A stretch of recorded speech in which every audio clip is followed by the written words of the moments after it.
오늘은 주님을 사랑하는 승리한다고 하는 말씀을 통해서 우리가 은혜를 받고 영혼의 양식을 삼도록 하겠습니다. 오늘 본문의 말씀은 다윗 왕이 이웃 나라들과 전쟁에 나갈 때에 하나님을 의지하여 제사를 드리면서 고백한 주십니다. 에모스라는 분은 인생은 의지력에 달려있다. 기둥이 약하면 집이 흔들리듯 의지가 약하면 생활도 흔들린다 라는 말을 했습니다. 미국의 유명한 봉사인 모디 목사님은 그대 자신을 의지해보라. 실망할 때가 있을 것이다. 친구를 의지해보라. 언젠가 그 친구는 죽거나 그렇다면 그대와 헤어지게 될 것이다. 그러나 예수 그리스도를 의지해보라. 그대는 현세와 내세에 후회함이 없는 은혜와 복을 받게 될 것이다 라고 했습니다. 루이스라고 하는 분은 지금까지 아무것도 못 이루었다면 이제부터라 하나님을 전적으로 신뢰하고 의지해보라 라고 외쳤습니다. 믿음이란 세상과 사람을 의지하지 않고 다윗처럼 약속을 믿고 하나님을 의지하며 살아가는 삶을 말합니다. 우리가 무엇을 사랑할 것인가? 사랑은 우리 인간의 본능입니다. 누구에게나 자랑거리가 하나 이상씩은 다 있습니다. 어떤 사람은 돈과 명예와 가문과 권력과 학위를 자랑합니다. 또 어떤 사람들은 인생의 경험을 자랑하고 지식과 지혜를 자랑합니다. 나름대로 영어를 잘하는 것을 자랑하기도 합니다. 자식을 자랑하고 자신의 힘을 자랑합니다. 터키에 가면은 한때 유럽을 제패했던 오스만 제국의 역사를 자랑합니다. 터키에 가면은 이 오스만 제국 시대 때에 화려했던 그런 문화들이 곳곳에 산재해 있습니다. 그러나 지금의 터키는 우리나라보다도 훨씬 못 사는 그런 나라입니다. 1년 GNP가 3,000불 정도밖에 되지 않는 그런 가난한 나라이기도 합니다. 영국은 한때 세계를 지배했습니다. 대영 제국이라는 그런 이름에 걸맞는 나라였습니다. 그들은 지금도 대영 제국에 대한 것을 자랑을 합니다. 그러나 지금은 영국을 가리켜서 종이 호랑이라고 말을 합니다.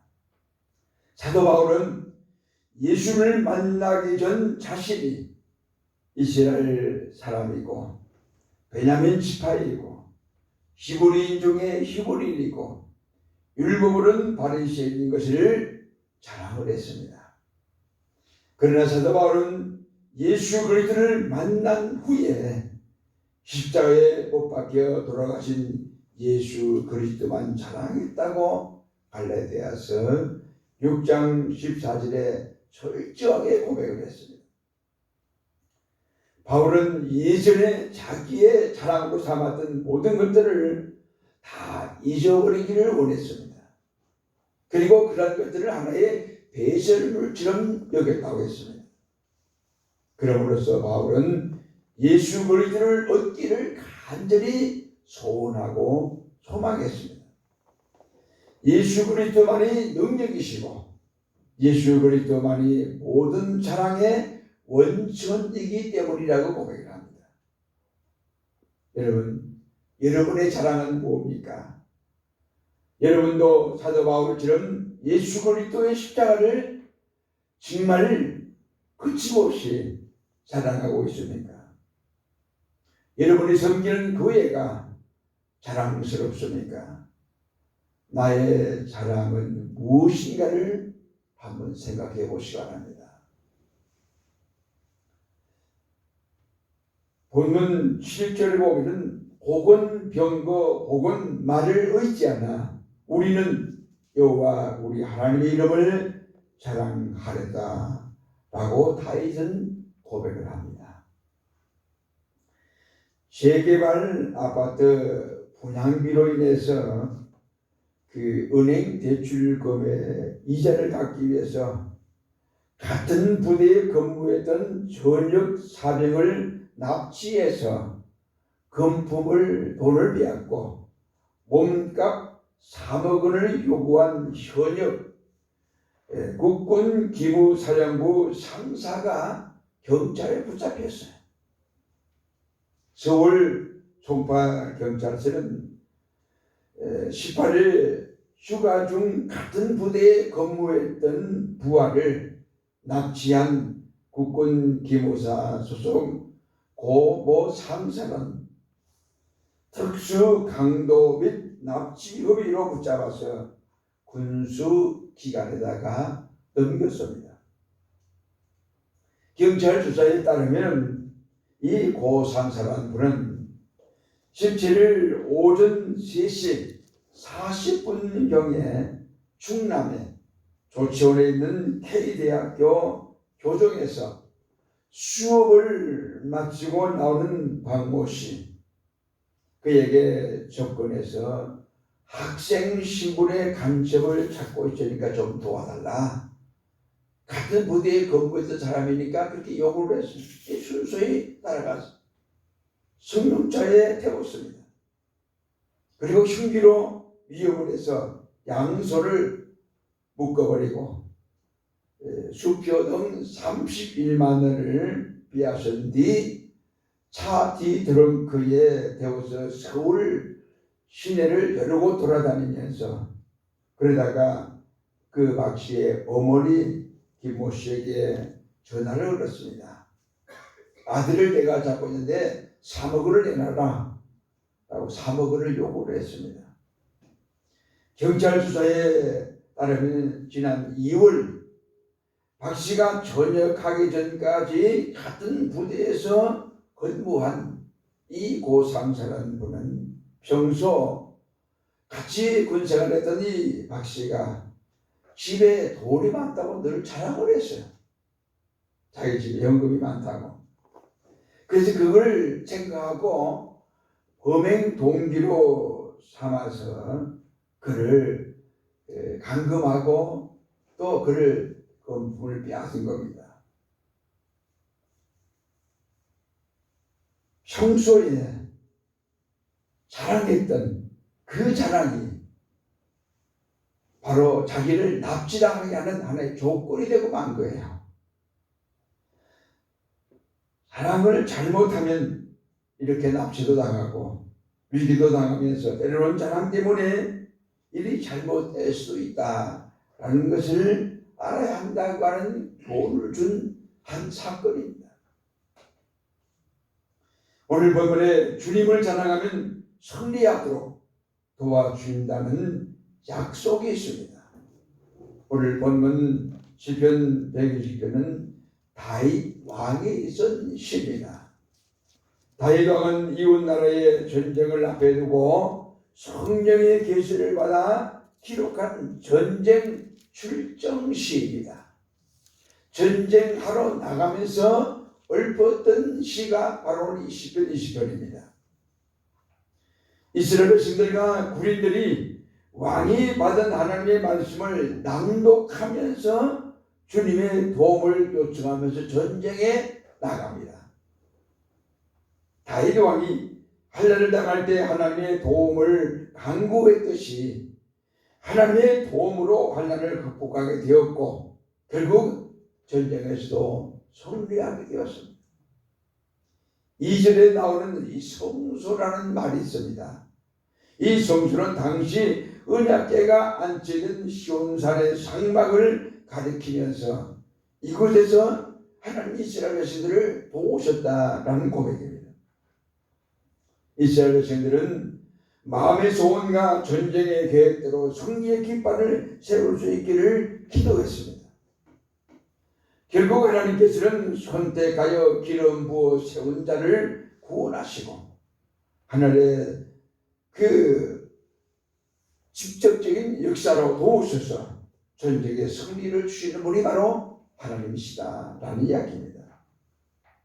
전쟁을 할 때 대부분의 나라들은 병거와 말, 오늘날로 말하면 첨단 무기와 군대의 숫자를 의지하게 됩니다. 그러나 이스라엘 백성들은 여호와 하나님을 의지하면서 승리를 주신 하나님의 이름을 자랑했어요. 여호와 하나님 승리 주실 분이다.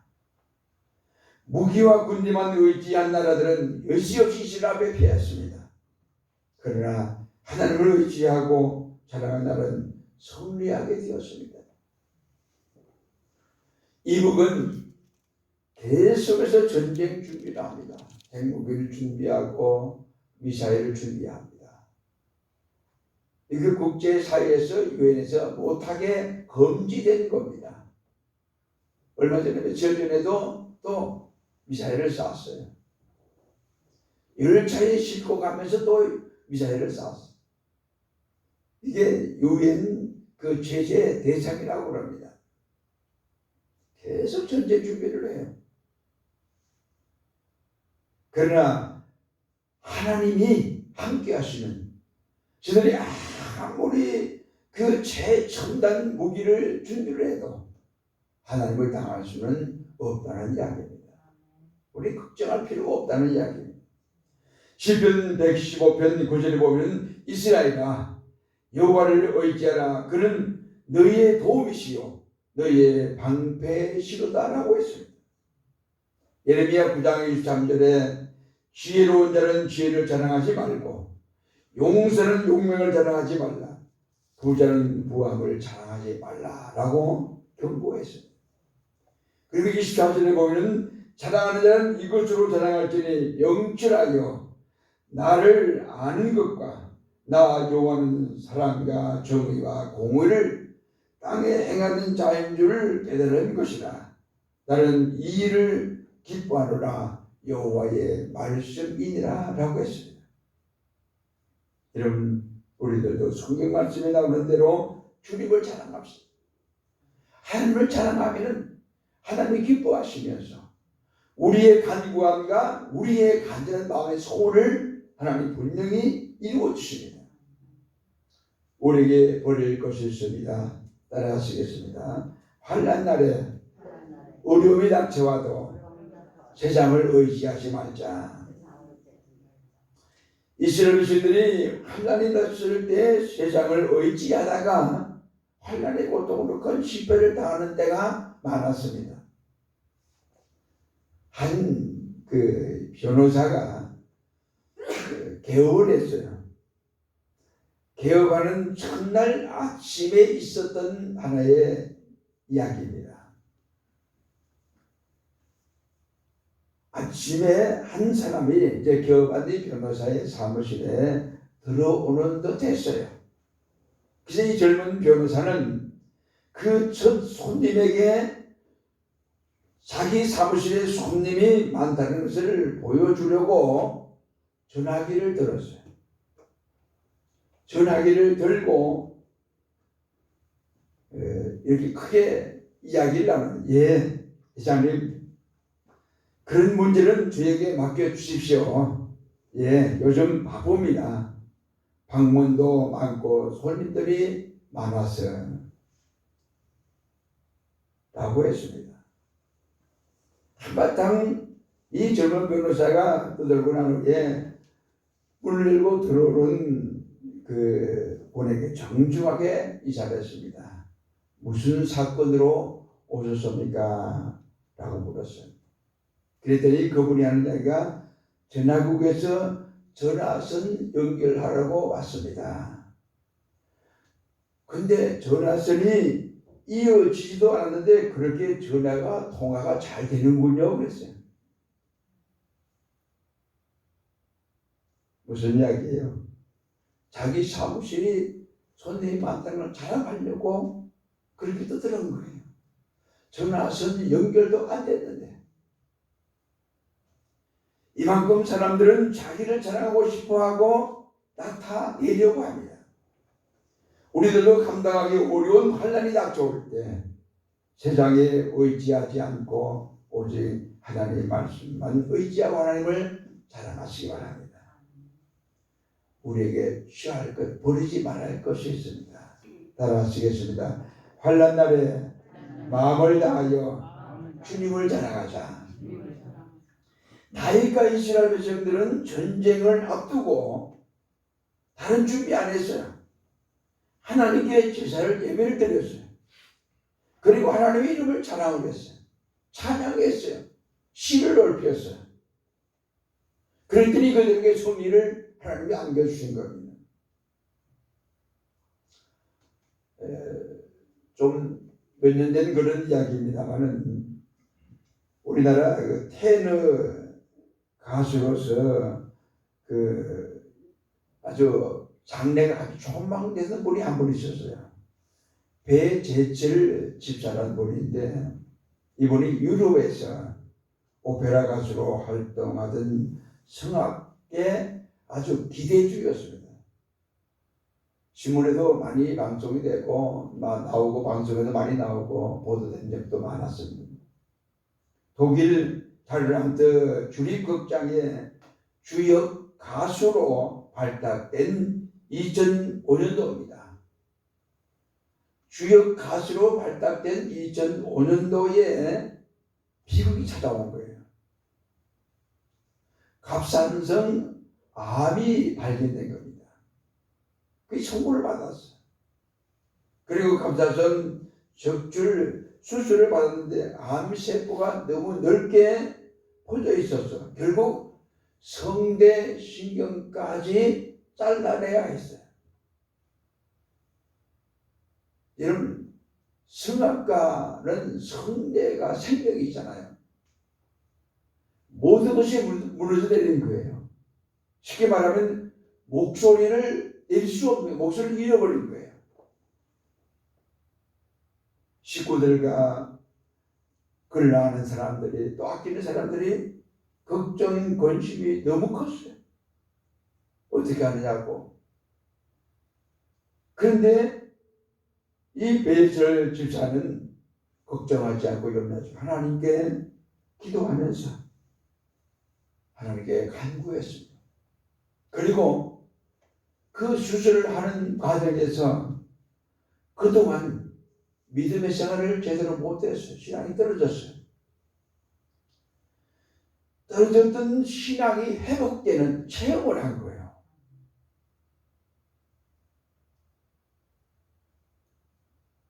그 후에 일본에서 성대 복원 수술을 받았습니다. 일본에서. 그리고 이 모든 일 가운데 하나님이 함께 하신다는 것을 깨달았습니다. 그리고 2008년도에 12월에 도쿄에서 재기 콘서트를 열었습니다. 12월 달 재기 콘서트를 열기 전 하나님께서 그 콘서트 앞에 먼저 중요한 무대로 이 베이철 집사를 부르신 거예요.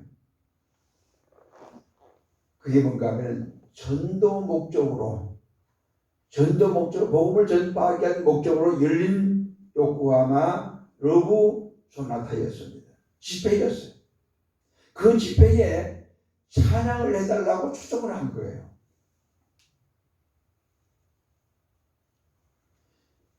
그리고 6,000명이 참석한 무대에 섰어요. 노래하기 위해서. 그때 그는 6,000명이 그를 주시하고 있는 그 관중 앞에서 전율을 느끼고 온몸에 막 짙은 전율을 느끼면서 하나님을 찬양하는 일에 집중하게 해달라고 기도하며 간절히 찬양을 했어요. 그때 그가 부른 찬양이 여호와는 나의 목자시니 라는 찬양하고 주 하나님 지으신 모든 세계, 이 두 곡을 불렀어요. 그 찬양을 하면서 스스로 장하다, 대단하다, 하나님의 은혜로 다시 노래할 수가 있다니 감격해서 눈물이 막 났어요. 목소리 신경 수술을 받았기 때문에 목소리를 낼 수 없는 거예요. 그런데 6,000명 앞에서 지금 찬양을 하는 겁니다. 하나님이 도와줘. 그리고 이분은 이렇게 고백을 했습니다. 하나님은 이 모든 일을 통해서 나의 목소리를 바꾸신 것이 아니라 나의 마음을 바꾸셨습니다. 이전까지는 세상에서 유명해지는 것이 나의 목표였으나 목소리를 잃은 후 목소리를 내는 것조차도 내 것이 아님을 나는 깨달았다. 내 목소리도 하나님의 것이라는 것이야. 하나님을 위해서라면 어디든지 또 어느 무대든지 하나님을 찬양하며 설 수가 있습니다. 다시 노래할 이유를 나는 찾았습니다. 평생에 하나님을 찬송하며 살겠습니다. 라고 고백합니다. 노래할 이유는 전에 목소리를 잃기 전에는 자기 자랑, 자기 개인의 어떤 목적을 위한 것이었지만은 목소리를 잃은 다음에 다시 회복한 이유는 이유가 달랐어요. 하나님을 찬양하기 위해서 하나님 앞에 내 목소리가 주어졌다는 걸 알아요. 오늘 우리 성도들은 신앙생활을 할 분명한 이유가 있습니다. 그리고 상복제일교회를 섬길 이유가 우리에게 분명히 있어야 합니다. 그럴 때 분명히 우리는 은혜로운 믿음의 생활을 할 수가 있습니다. 다윗이 골리앗과 싸울 때 주변 사람들이 말렸어요. 그리고 군대에 착출되어서 전쟁터에 나와 있는 형들이 다윗을 막 빼다치면서 빨리 집에 가라고 막 고통을 줬어요. 그때 다윗이 뭘 한 줄 아세요? 형님들, 내가 어찌 저 골리앗과 싸울 이유가 없겠습니까? 싸울 이유가 있습니다. 그래, 싸울 이유가. 그 이유가 뭡니까? 하나님을 섬기는 이스라엘 백성들이 하나님 없는 저 골리앗이 조롱하고 멸시하는데 내가 어찌 화가 안 납니까? 의문이 납니다. 내가 싸워야 합니다라고 얘기합니다. 여러분, 우리의 믿음의 생활에 이유가 있습니다. 예수 그리스도가 나를 위해서 우리를 위해서 십자가에 죽었습니다.